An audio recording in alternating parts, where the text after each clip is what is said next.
নমস্কার, high news আপনাদের সকলকে স্বাগত। সঙ্গে রয়েছে আমি শ্রীপর্ণা। আপনারা দেখছেন নিউজ টুডে। মধ্যরাতে গ্রেফতারের পর শনিবার সকালে জোকা ইএসআই হাসপাতালে শারীরিক পরীক্ষার জন্য নিয়ে যাওয়া হলো শঙ্কর আড্ডকে। উত্তর 24 পরগনার বনগাঁর প্রাক্তন পুরপ্রধান শঙ্কর ওরফে ডাকু মুখে মাস্ক, গায়ে জ্যাকেট এবং ট্রাউজার্স পরে কেন্দ্রীয় তদন্তকারী আধিকারিকদের ঘেরাটোপে গাড়িতে ওঠেন, কিন্তু তার গ্রেফতারি নিয়ে তিনি কোনো মন্তব্য করেননি। অন্যদিকে বাবাকে ফাঁসানো হচ্ছে অভিযোগ মেয়ের। শুক্রবার সকাল থেকেই ম্যারাথন জেরা করা হয় জ্যোতিপ্রিয়র ঘনিষ্ঠ এই তৃণমূল নেতা শঙ্কর আড্ডকে। রাত 12:30 নাগাদ তৃণমূল নেতাকে গ্রেফতার করে ইডি। প্রায় 8 লক্ষ টাকা উদ্ধার হয়েছে বাড়ি থেকে, ইডি সূত্রে খবর।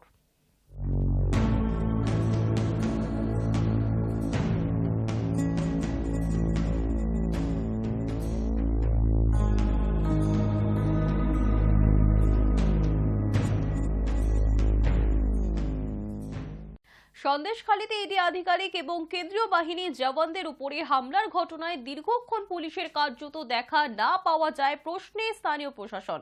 তদন্তে যাওয়া সরকারি অফিসার এবং সঙ্গী সংবাদ মাধ্যমকে এভাবে রক্তাক্ত হওয়ায় কড়া বিবৃতি দিয়েছেন রাজ্যপাল সিভি আনন্দ বোস। মনে করিয়ে দিয়েছেন সরকার তার প্রাথমিক কর্তব্য পালনে ব্যর্থ হলে অবশ্যই পদক্ষেপ করবে ভারতের সংবিধান। ঘটনা নিয়ে উদ্বেগ প্রকাশ করেছে কেন্দ্রীয় স্বরাষ্ট্র মন্ত্রকও। আর এই সমস্ত কিছু ঘটে যাওয়া দিনে রাজ্যপালের তলব সত্ত্বেও শুক্রবার রাতে পর্যন্ত রাজভবনে গেলেন না রাজ্যের মুখ্য সচিব, স্বরাষ্ট্র সচিব এবং রাজ্য পুলিশের ডিজি। রাজ্য প্রশাসনের 3 শীর্ষ কর্তা যোগাযোগের চেষ্টা করা হলেও মুখ্য সচিব ভগবতী প্রসাদ গোপালিকা, স্বরাষ্ট্র সচিব নন্দিনী চক্রবর্তী এবং ডিজি রাজীব কুমার ফোনও ধরেননি।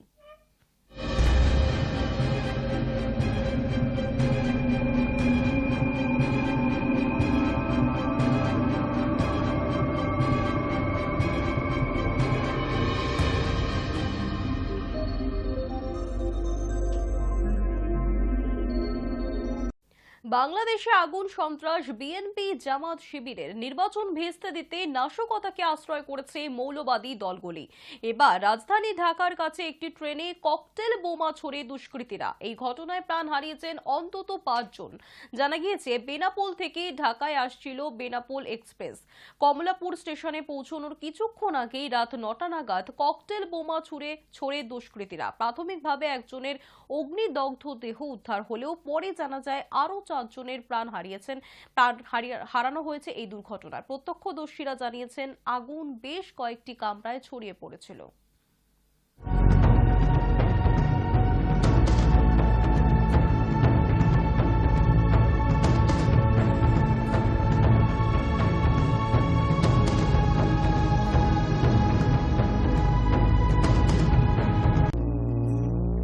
প্রয়াত ব্রাজিলের কিংবদন্তি কোচ মারিও জাগালো মৃত্যুকালে তার বয়স হয়েছিল 92 বছর। দীর্ঘদিন ধরেই ভুগছিলেন তিনি।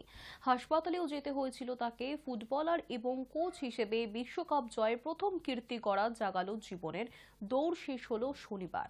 কোচ এবং ফুটবলার হিসেবে বিভিন্ন সময় 4 বার বিশ্বকাপ জিতেছেন ব্রাজিলীয় এই কিংবদন্তি। 1958 এবং 1962 বিশ্বকাপ জয়ী ব্রাজিল দলের সদস্য ছিলেন জাগালো। এরপর ব্রাজিলের কোচ হিসেবে 1970 সালে বিশ্বকাপও জিতেছিলেন তিনি।